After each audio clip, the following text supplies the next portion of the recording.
Assalamualaikum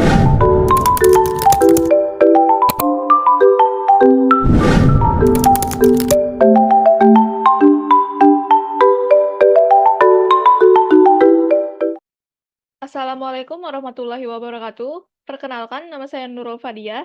Di sini saya akan menjelaskan tentang penelitian pengaruh struktur modal dan profitabilitas terhadap nilai perusahaan pada perusahaan subsektor retail trade yang terdaftar di BI periode 2019 sampai 2023. Yang pertama yaitu ada pendahuluan. Latar belakang. Nilai perusahaan memberikan indikator bagi perusahaan untuk melihat kondisi perusahaan dari kacamata investor. Dengan baiknya nilai perusahaan, maka perusahaan akan dipandang baik oleh para calon investor dan pihak eksternal perusahaan lainnya. Struktur modal dan profitabilitas menjadi faktor yang memberikan pengaruh untuk nilai perusahaan. Bisnis retail merupakan aktivitas bisnis yang melibatkan penjualan barang dan jasa secara langsung kepada konsumen akhir. Menurut Asosiasi Pengusaha Retail Indonesia, potensi pasar retail Indonesia untuk jangka menengah panjang masih besar jika dilihat dari pertumbuhan ekonomi retail nasional pada tahun 2021 sebesar 1,5% sampai 2%. Kondisi ini merupakan pertumbuhan subsektor retail trade pasca COVID-19 dan mengalami peningkatan pada tahun 2022 sebesar 2,5% sampai 3%, lebih baik dari tahun sebelumnya. Berdasarkan latar belakang yang telah diuraikan di atas, maka penelitian ini akan dilakukan dengan judul Pengaruh Struktur Modal dan Profitabilitas terhadap Nilai Perusahaan pada Perusahaan Subsektor Retail Trade yang terdaftar di Bursa Efek Indonesia atau BI periode 2019 sampai 2023. Rumusan masalah. Yang pertama, apakah struktur modal dapat mempengaruhi nilai perusahaan pada perusahaan subsektor retail trade? Yang kedua, apakah profitabilitas dapat mempengaruhi nilai perusahaan pada perusahaan subsektor retail trade? Yang ketiga, apakah struktur modal dan profitabilitas dapat mempengaruhi nilai perusahaan pada perusahaan subsektor retail trade? Manfaat penelitian bagi perusahaan yaitu untuk dapat menjadi data dan informasi untuk mengembangkan kualitas kondisi perusahaan dari kacamata investor. Bagi peneliti, yaitu mendapatkan pengalaman dan pengetahuan mengenai apa saja faktor yang mempengaruhi nilai perusahaan.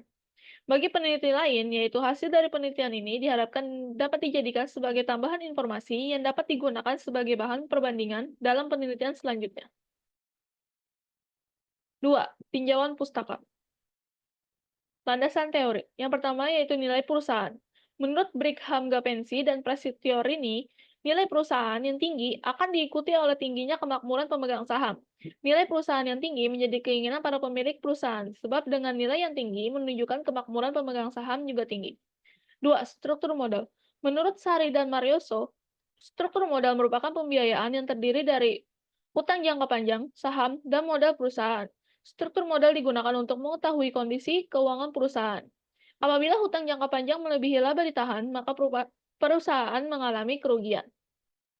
Yang ketiga, profitabilitas. Menurut Nugraha dan Alfarisi, profitabilitas memiliki peran yang sangat penting dalam semua sisi aspek bisnis. Suatu bisnis dikatakan berhasil bila mendapat laba karena laba adalah bagian dari tujuan utama. Kerangka berpikir. Berdasarkan uraian kajian teori, maka dapat dirumuskan kerangka berpikir sebagai berikut. Hipotesis. H1. Struktur modal berpengaruh terhadap nilai perusahaan. H2. Profitabilitas berpengaruh terhadap nilai perusahaan. H3. Struktur modal dan profitabilitas berpengaruh terhadap nilai perusahaan. 3. Metode penelitian. Desain penelitian. Berdasarkan latar belakang dan rumusan masalah yang disebutkan, penelitian ini menggunakan pendekatan kuantitatif untuk mengukur pengaruh struktur modal dan profitabilitas terhadap nilai perusahaan. Populasi dan sampel penelitian. Populasi penelitian. Populasi penelitian ini adalah semua perusahaan subsektor retail trade periode 2019 sampai 2023. Sampel penelitian ini adalah perusahaan dengan kriteria yang digunakan untuk memilih sampel adalah sebagai berikut. 1. Perusahaan yang masuk ke dalam daftar perusahaan subsektor retail trade yang terdaftar di BI periode 2019 sampai 2023. 2. Perusahaan yang mempublikasikan laporan keuangannya dengan lengkap pada periode 2019 sampai 2023. 3. Komponen-komponen yang diperlukan untuk proses perhitungan tercantum jelas dalam laporan keuangan. 4. Laporan keuangan disajikan dalam bentuk rupiah. Definisi operasional variabel. Definisi operasional variabel struktur modal atau X1. Struktur modal digunakan untuk mengetahui kondisi keuangan perusahaan. Rasio yang digunakan yaitu debt equity ratio. Definisi variabel profitabilitas atau X2. Profitabilitas menggambarkan kemampuan badan usaha untuk menghasilkan laba dengan menggunakan seluruh modal yang dimiliki. Rasio yang digunakan yaitu return on asset. Definisi variabel nilai perusahaan atau Y. Nilai perusahaan adalah harga yang bersedia dibayar oleh calon pembeli apabila perusahaan tersebut dijual. Rasio yang digunakan yaitu price book value. Teknik pengumpulan data.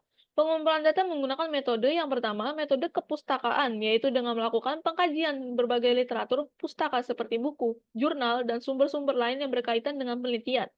Dua, metode dokumentasi, yaitu dengan cara mengumpulkan data-data, mencatat, dan mengkaji data sekunder yang berupa laporan keuangan perusahaan subsektor retail trade periode 2019 sampai 2023, yaitu melalui website BI. Teknik analisis data. Teknik analisis data ini adalah penelitian menggunakan alat analisis statistik dengan program komputer yaitu SPSS 29 untuk melakukan analisis dan pengujian data penelitian. Uji kualitas data. Menggunakan uji statistik deskriptif. Uji statistik deskriptif memberikan gambaran atau deskripsi suatu data yang dilihat dari nilai rata-rata, standar deviasi, varian, maksimum, minimum, sum, range, kurtosis, dan kecondongan distribusi. Uji normalitas. Distribusi dapat dikatakan normal jika uji normalitas dengan nilai profitabilitas signifikan lebih dari 0,5 sampai atau 5%. Jika nilai profitabilitas kurang dari 0,05 atau 5%, maka dapat disimpulkan bahwa residual menyebar tidak normal. Uji heteroskedastisitas. Metode yang digunakan untuk uji heteroskedastisitas adalah uji Gradgert. Jika nilai profitabilitas pada seluruh variabel independen lebih dari 5%, maka model tersebut tidak terdapat gejala heteroskedastisitas. Uji autokorelasi. Uji autokorelasi adalah sebuah analisis statistik yang dilakukan untuk mengetahui adakah korelasi variabel yang ada di dalam model prediksi dengan perubahan waktu. Pengambilan keputusan dalam uji autokorelasi adalah dengan menggunakan uji Darwin-Waston atau DW test. Uji multikoliniaritas. Uji multikoliniaritas bertujuan untuk menguji apakah model regresi ditemukan adanya korelasi antar variabel bebas. Multikoliniaritas dapat dilihat dari nilai tolerance dan lawan variance inflation factor atau VIF. Analisis regresi linear berganda. Metode yang digunakan untuk menganalisis hipotesis dalam penelitian ini adalah dengan menggunakan analisis regresi linear berganda untuk menguji variabel bebas terhadap variabel terikat. Uji hipotesis. Uji T, parsial. Uji T atau uji koefisien secara parsial digunakan untuk mengetahui apakah secara parsial variabel independen struktur modal dan profitabilitas berpengaruh terhadap variabel independen nilai perusahaan. Uji F, simultan. Statistik F dilakukan dengan tujuan untuk menunjukkan semua variabel bebas dimasukkan dalam model yang memiliki pengaruh secara bersama terhadap variabel terikat. Uji determinasi. Uji determinasi digunakan untuk mengetahui dan mengukur kemampuan variabel independen atau X dan variabel dependen atau Y. 4. Hasil penelitian dan pembahasan. Hasil analisis statistik deskriptif. Berdasarkan hasil debt equity ratio memiliki nilai rata-rata 0,9157 yang berarti rata-rata struktur modal dalam perusahaan subsektor retail trade sebesar 91% dari modal yang dimiliki. Nilai minimum DER adalah 0,09 dan maksimum 3,17. Dan nilai return asset memiliki rata-rata 0,0413 yang berarti rata-rata profitabilitas pada perusahaan subsektor retail trade adalah 4,13% dari total aset yang dimilikinya. Nilai minimum ROA adalah minus 0,10 dan maksimum 0,17.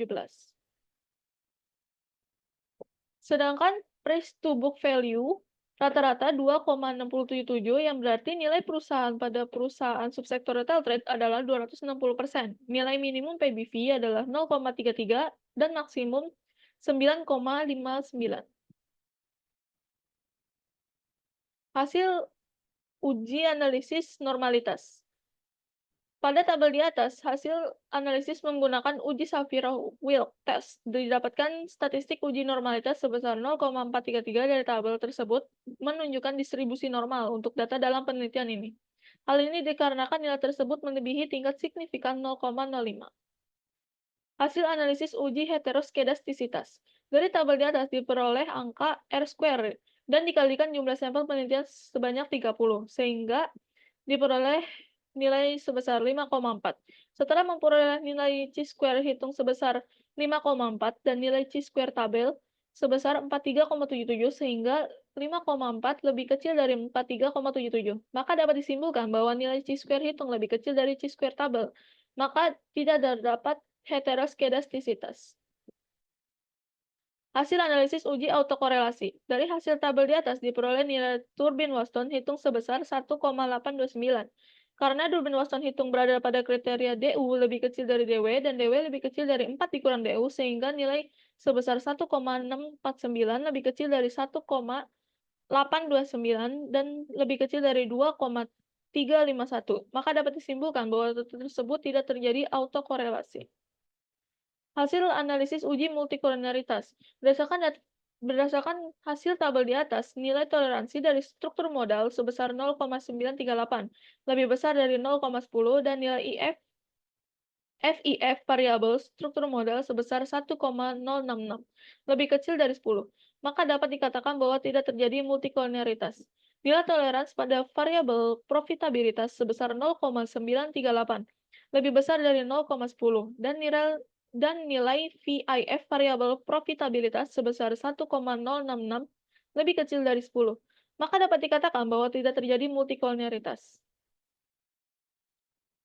Hasil analisis uji regresi linier berganda. Dari tabel di atas, dapat disimpulkan bahwa nilai konstan sebesar 0,261 dan nilai variabel struktur modal memiliki arah positif sebesar 1,594, sedangkan variabel profitabilitas memiliki arah positif sebesar 21,455. Uji T parsial. Berdasarkan tabel di atas dapat dijelaskan bahwa struktur modal bernilai positif sebesar 1,594. Selain itu, terlihat nilai T hitung lebih besar dari T tabel sebesar 4,088, lebih besar dari 2,052. Dan nilai signifikan variabel struktur modal adalah kurang dari 0,001, yang mana lebih kecil dari 0,005. Lebih kecil dari 0,05. Dan profitabilitas bernilai positif sebesar 21,455 terlihat pada T hitung lebih besar dari T tabel sebesar 4,101, lebih besar dari 2,052. Dan nilai signifikan variabel profitabilitas adalah kurang dari 0,001 yang mana lebih kecil dari 0,05. Sehingga dapat disimpulkan bahwa variabel struktur modal dan profitabilitas secara parsial berpengaruh secara positif dan signifikan terhadap variabel nilai perusahaan. Uji F simultan. Berdasarkan tabel di atas menunjukkan bahwa hasil F hitung lebih besar dari F tabel adalah sebesar 13,422, lebih besar dari 3,35. Maka dapat disimpulkan H0 ditolak dan H3 diterima dengan nilai signifikan 0,001 lebih kecil dari 0,05, sehingga hasil tersebut menunjukkan variabel struktur modal dan profitabilitas berpengaruh secara simultan dan signifikan terhadap nilai perusahaan. Uji determinasi. Berdasarkan tabel di atas diperoleh nilai adjusted R-square. Koefisien determinasi sebesar 0,461 atau 46,1%. Dapat diartikan variasi variabel X yang digunakan dalam penelitian ini mampu menjelaskan sebesar 46,1 variasi variabel Y. Sedangkan sisanya 53,9% dipengaruhi oleh variabel lainnya yang tidak digunakan dalam penelitian ini. Pembahasan. Pengaruh struktur modal terhadap nilai perusahaan. Berdasarkan hasil analisis uji hipotesis, dapat dijelaskan bahwa struktur modal berpengaruh positif dan signifikan terhadap nilai perusahaan pada perusahaan subsektor retail trade yang terdaftar di Bursa Efek Indonesia periode 2019 sampai 2023. Hal ini terlihat pada nilai T hitung sebesar 4,088 dan nilai signifikan variabel struktur modal adalah kurang dari 0,001 yang mana lebih kecil dari 0,05. Maka H0 ditolak dan H1 diterima. Pengaruh profitabilitas terhadap nilai perusahaan. Berdasarkan hasil analisis hipotesis, dapat dijelaskan bahwa profitabilitas berpengaruh positif dan signifikan terhadap nilai perusahaan pada perusahaan subsektor retail trade yang terdaftar di Bursa Efek Indonesia periode 2019 sampai 2023. Hal ini terlihat pada nilai T hitung sebesar 4,101 dan nilai signifikan variabel profitabilitas adalah kurang dari 0,001 yang mana lebih kecil dari 0,05. Maka H0 ditolak dan H2 diterima. 5. Kesimpulan dan saran. Kesimpulan. 1. Struktur modal diperoleh nilai T hitung dan taraf signifikan bahwa struktur modal berdampak positif serta signifikan terhadap nilai perusahaan. 2. Profitabilitas. Diperoleh nilai T hitung dan taraf signifikan pada profitabilitas berdampak positif serta signifikan terhadap nilai perusahaan. Struktur modal dan profitabilitas diperoleh nilai F hitung dan taraf signifikan bahwa struktur modal dan profitabilitas secara simultan berdampak positif serta signifikan terhadap nilai perusahaan. Saran. Yang pertama, bagi perusahaan, disarankan agar memperhatikan struktur modal dan profitabilitas yang berpengaruh signifikan terhadap nilai perusahaan, agar perusahaan memiliki prospek usaha yang lebih baik dan memberikan sinyal positif bagi para investor. 2. Bagi investor. Sebelum melakukan investasi, sebaiknya investor melakukan analisis yang terlebih dahulu berkaitan dengan faktor-faktor yang mempengaruhi nilai perusahaan, sebagai pertimbangan dalam pengambilan keputusan investasi dan menguntungkan nantinya. 3. Bagi penelitian selanjutnya, diharapkan agar memperluas objek penelitian sehingga dapat dilihat dari berbagai sektor industri lainnya yang bukan hanya terfokus pada subsektor retail trade. Sekian dari saya, kurang lebihnya mohon maaf. Wassalamualaikum warahmatullahi wabarakatuh.